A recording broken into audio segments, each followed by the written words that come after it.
Bonjour à tous et bienvenue sur Tesla Magazine. Aujourd'hui, j'aimerais vous parler de la batterie parce que c'est un sujet qui intéresse.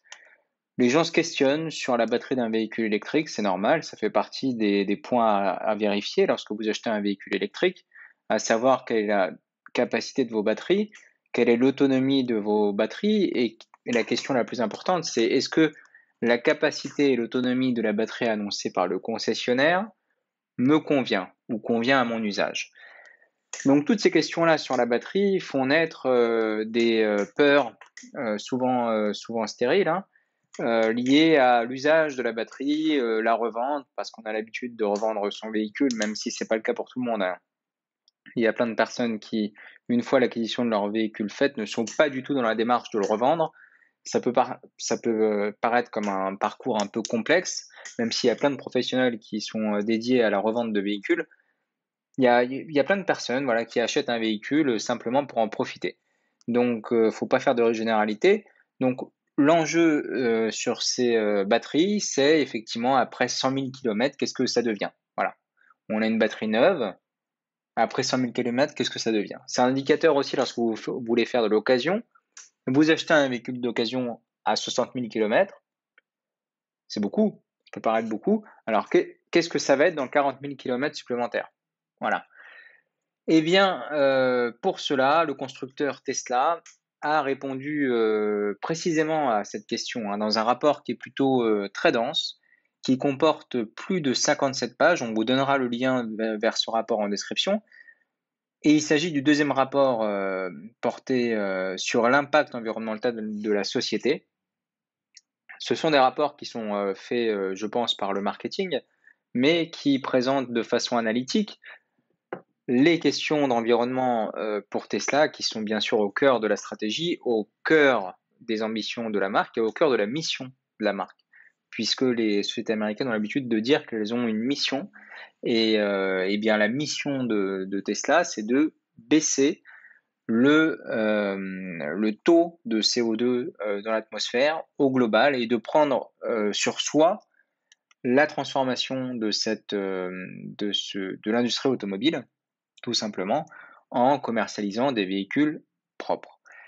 Donc, dans ce vaste document de 57 pages, Tesla va s'attarder sur de nombreux points en détail, comme la consommation d'énergie des usines Tesla, le nombre de véhicules accidentés par million de kilomètres parcourus avec l'autopilote activé, ou encore les émissions de CO2 sur l'ensemble du cycle de vie d'une Tesla Model 3, et ce, dès sa fabrication. Au milieu de toutes ces données, donc qui peuvent paraître denses, se trouve un graphique qui a attiré notre attention. Donc même si on est dans un podcast, je vais vous permettre de le voir par simplement la description, hein, c'est quelque chose de fantastique. On n'a pas l'habitude, hein, sur YouTube de réfléchir et de visualiser, donc je vais vous permettre de visualiser.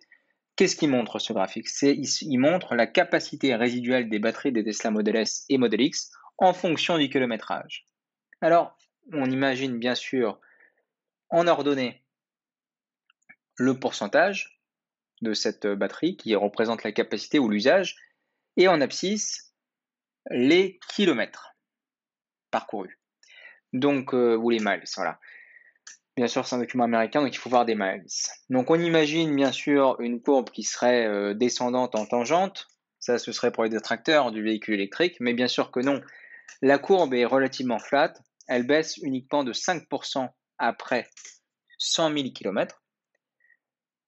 Et sur ce graphique, c'est même 200 000 km où on pourrait perdre 10%. Donc c'est quelque chose de fondamental. 5% de perte après 100 000 km. On pouvait craindre, on avait le droit de craindre une sérieuse perte d'autonomie, mais ce n'est pas le cas. Une fois les 100 000 km dépassés, il n'en est finalement rien. En effet, le constructeur déplore une légère baisse de l'autonomie à hauteur de 5% après avoir parcouru 100 000 km, mais une fois les 300 000 km dépassés, environ 8 tours du monde, la marque annonce une perte moyenne de 10% des capacités de ses batteries. Pour vous donner une idée, si vous pouviez parcourir une distance maximale de 400 km au moment de l'achat avec une charge complète, vous pourrez ne parcourir que 360 km, après avoir engrangé plus de 300 000 km au compteur. Quoi qu'il en soit, ces données sont extrêmement encourageantes et elles témoignent de l'excellente longévité des véhicules de la marque. D'autant plus que les résultats de Tesla corroborent avec plusieurs études indépendantes. Généralement, on accorde plus de crédit à tout ce qui est indépendant, hein, surtout par les temps qui courent.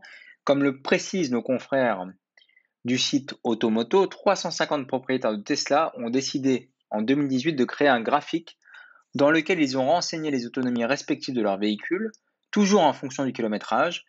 Les résultats se veulent identiques à ceux du constructeur avec une perte de 5% d'autonomie après 100 000 km.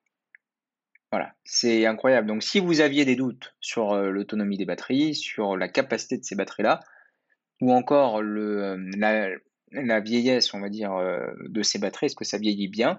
La réponse est oui. Maintenant, est-ce que toutes les batteries des constructeurs vieillissent bien? La réponse est on ne sait pas, parce qu'on n'a pas ces études à disposition. Si on les avait, on pourrait vous le dire, mais malheureusement, on ne les a pas.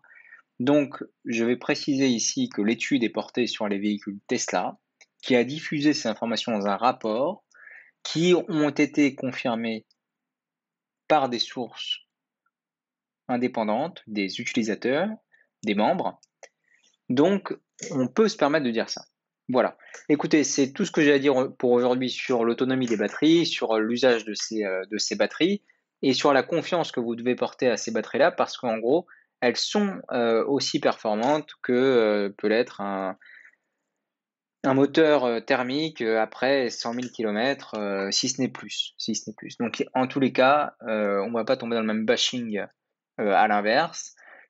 Le point, c'est que, comme je vous le disais en préambule, d'avoir trop d'anxiété sur l'usage de la batterie ou la capacité de sa batterie est un débat stérile. Bonne journée.